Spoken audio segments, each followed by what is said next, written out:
Midosi. Au mambo ishakuwa ngumu. Huko mtandaoni hakufai. Kuna matukio yanatokea sasa hivi yanatisha mwanao. Imagine unaambiwa mtu anakushika kama ni bega kama ni mkono, yaani uso sehemu yote. Oya, mazingira ukujua yanapotea. Inamaliza story za watoto mwanangu. Ndugu yangu, unaamini kabisa katika maneno yote ambayo watu wanaongea, wewe unaweza ukayaamini. Katika maneno mtu akikwambia maneno 10, amini 1, 9 muachie. Na kama hilo moja lenyewe unaloliamini, changanya na la kwako.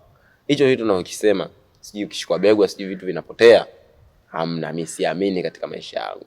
Unaamini kuna mtu kweli anaweza akaiba? Vitu vyote vitaibiwa duniani.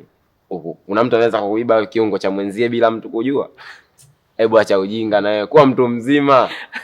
Imagine mtu anaweza kuvuliwa socks huku umevaa viatu. Utalishangaa ili jambo wangu lipo. Acha ubishi. Hapa cha msingi unaenda kwa mangi, utafuta pini. Pini moja sasa ishapanda bei, moja ajero mwanangu. Ukipata pini zako 3 na kile kinini cha kufungia hilo. Anahitaji kile. Sawa. So sawa, bala bendi. Una bala bendi hapa, chomeka pini, tia pini kwenye mazingira, mwanangu huko unakuwa fresh kabisa. Ndugu yangu, yani unaamini story kabisa, unadanganya wakati wewe mtu mzima. Mtoto wa 2000 ndio unaweza ukamchukua kumweka chini ukamdanganya. Na hata mtoto wa 2000 wenyewe sasa hivi wanagoma, wanasema wao wana akili. Eti mtoto akizaliwa leo ndio umdanganye. Watoto sasa hivi hamna wanaidanganya. Wewe mtu mzima unadanganywaje kwa mfano? Bwana sikia, mimi stories za vijana sasa hivi naona zao zinachanganya kichwani, si ndio? Sasa bora niende nikapande mnazi kwa mkono mmoja. Mwenyewe inapunguza stress na lala zangu. Siji vitu vinapanda bei, siji pini, mimi zinanisaidia nini? Mimi sio mtu wa kushona shona. Mimi nina akili zangu timamu ndugu yangu. Wewe endelea hapo. Kaa udanganya. Tafuta mtu wa kumdanganya, sio mimi lakini.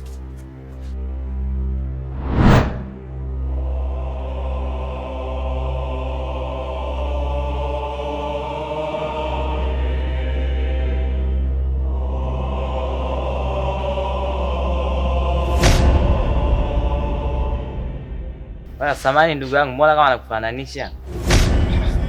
Wewe mshamba ni? Yaani wewe sura ushe kuiona wapi? Hebu kuwa na akili, wewe mtu mzima bwana, mshamba wewe. Mwizi wa sehemu nyeti.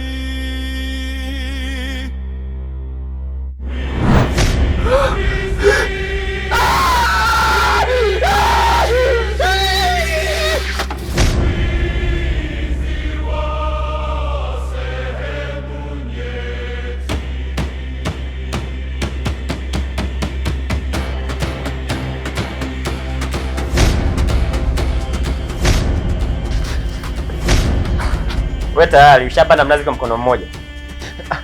Amna kaka. Sema nini ujue? Nilikuwa nimetoka kama nilivyokuaga naenda kufanya mambo yangu ya, lakini nafika kule nakuta chini hiyo.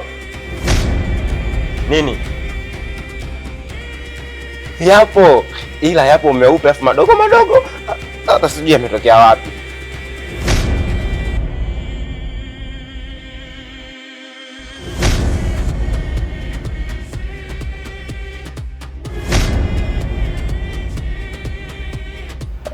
Unasema kwako meupe? Meupe. Ya kwako.